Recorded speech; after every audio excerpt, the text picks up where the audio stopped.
Good evening.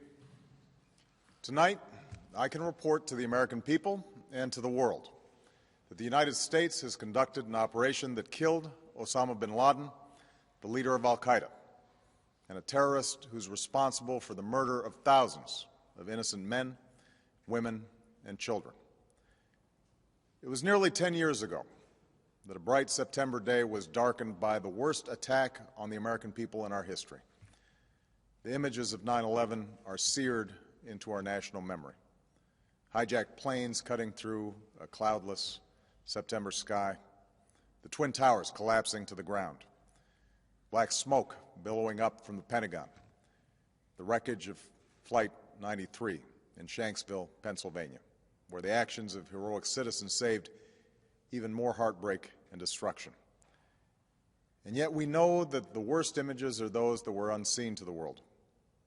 The empty seat at the dinner table, children who were forced to grow up without their mother or their father, parents who would never know the feeling of their child's embrace, nearly 3,000 citizens taken from us, leaving a gaping hole in our hearts. On September 11th, 2001, in our time of grief, the American people came together. We offered our neighbors a hand, and we offered the wounded our blood.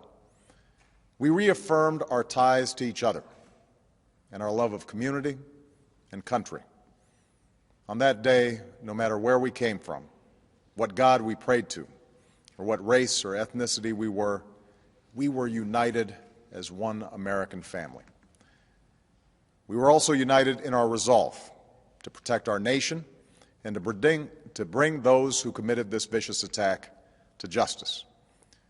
We quickly learned that the 9/11 attacks were carried out by al-Qaeda, an organization headed by Osama bin Laden, which had openly declared war on the United States and was committed to killing innocents in our country and around the globe.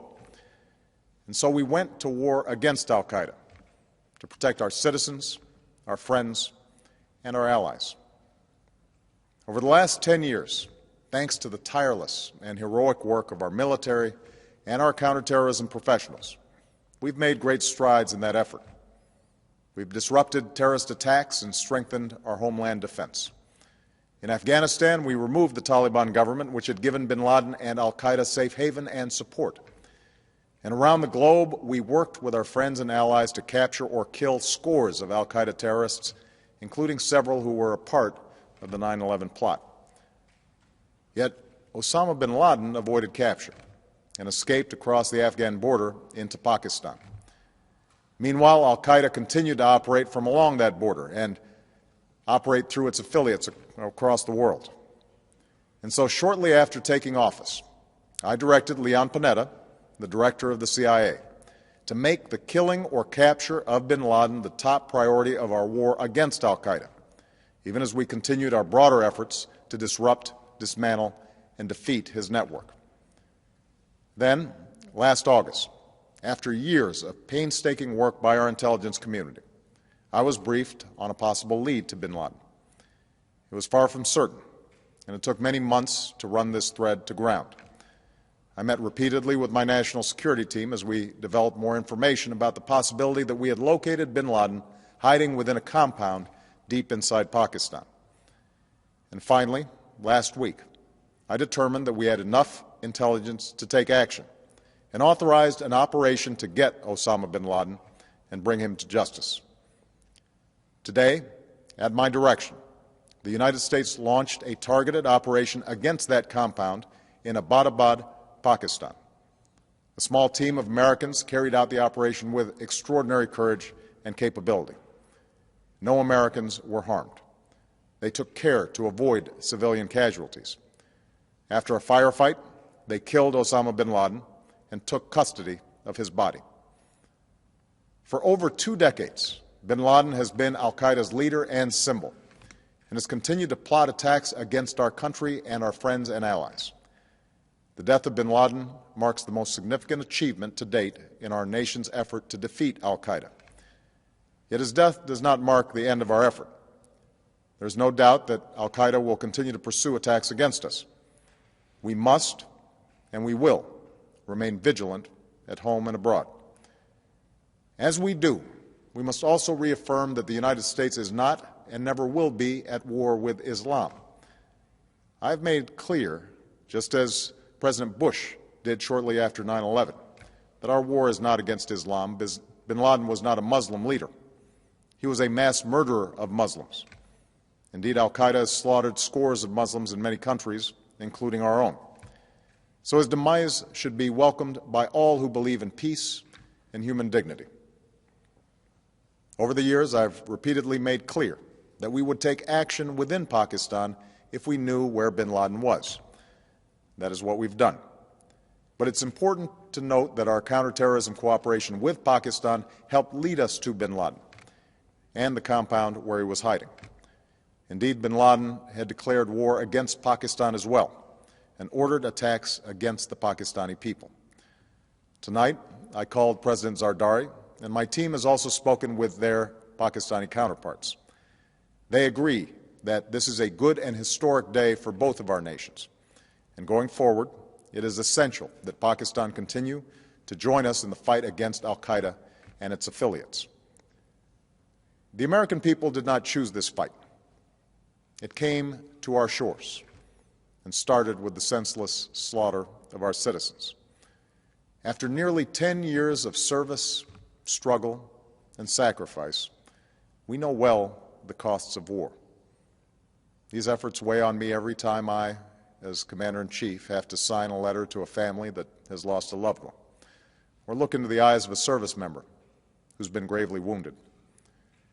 So Americans understand the costs of war.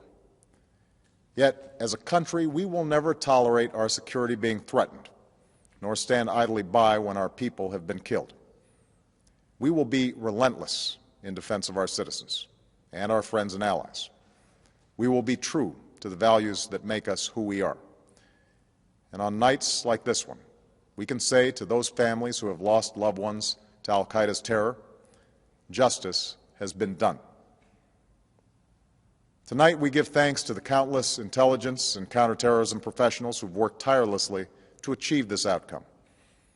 The American people do not see their work nor know their names, but tonight they feel the satisfaction of their work and the result of their pursuit of justice.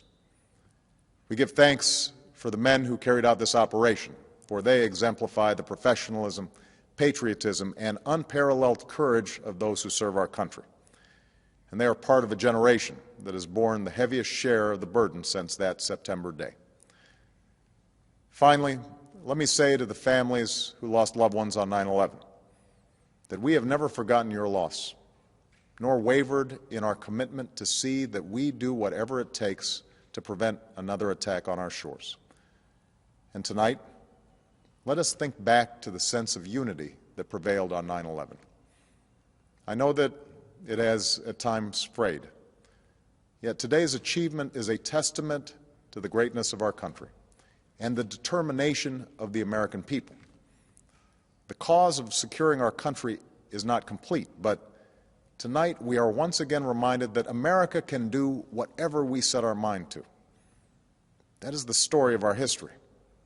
Whether it's the pursuit of prosperity for our people or the struggle for equality for all our citizens, our commitment to stand up for our values abroad, and our sacrifices to make the world a safer place.